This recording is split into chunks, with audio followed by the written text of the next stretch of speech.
This is Learn Quranic Arabic's latest video reply on the subject of sex with pre-menarcheal girls in the Quran.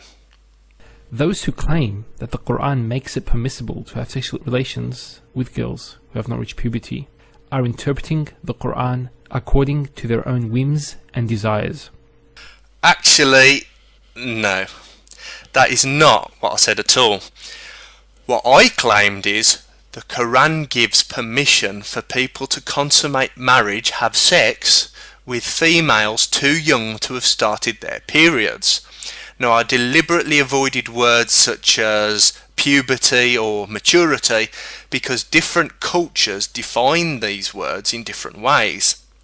I deliberately said girls too young to have started their periods because the meaning of this sentence is objective and clear. It means 1. They have not started their periods, and 2. The lack of periods is typical due to their young age. Apart from continuously misrepresenting my argument in all of your video responses, I know also that you didn't address a single point by any of the scholars or tafsirs I cited in my video. Not even one.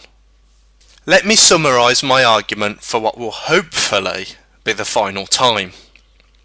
I argue that the Quran gives men permission to marry young females and to have sex with them.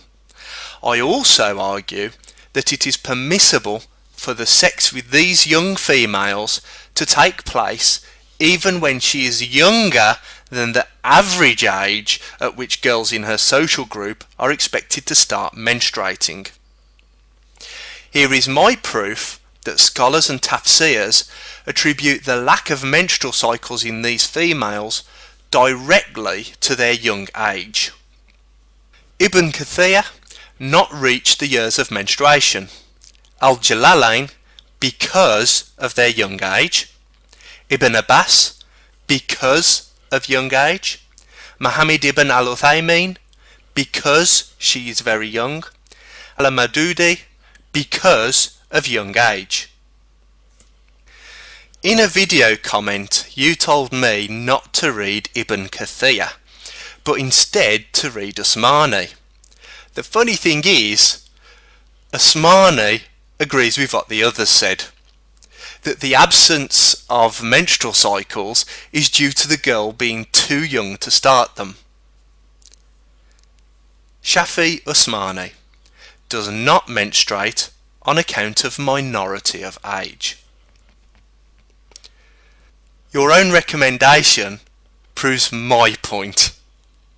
Despite your attempts to claim otherwise, I have demonstrated that the verse in the Quran does refer to consummated marriages, and that it does also refer to girls who are considered too young to be expecting menstrual cycles. Please keep in mind that this is not a cultural discussion. We are not discussing the differences between what one culture sees as an adult and what another culture sees as an adult. We're not discussing cultural differences between the definition of maturity, nor are we discussing the cultural differences in the definition of puberty. Your definition of a sexually mature female might include a 9-year-old who has not started her periods, but mine certainly does not. However, that is not what we are discussing. This is a discussion about an objective fact. Does the Quran give permission for men to consummate a marriage with a female who is too young to have started her menstrual cycles? Accept what the Quran says. Accept what the tafsirs and the scholars claim the Quran says. Accept the Quran does give permission for grown men to consummate marriage with females too young to have started their menstrual cycles. If you don't like the truth about what you believe in, well, that's a personal issue for you. What you shouldn't be doing though is making videos on YouTube and trying to convince other people that the Quran does not say what it actually does say.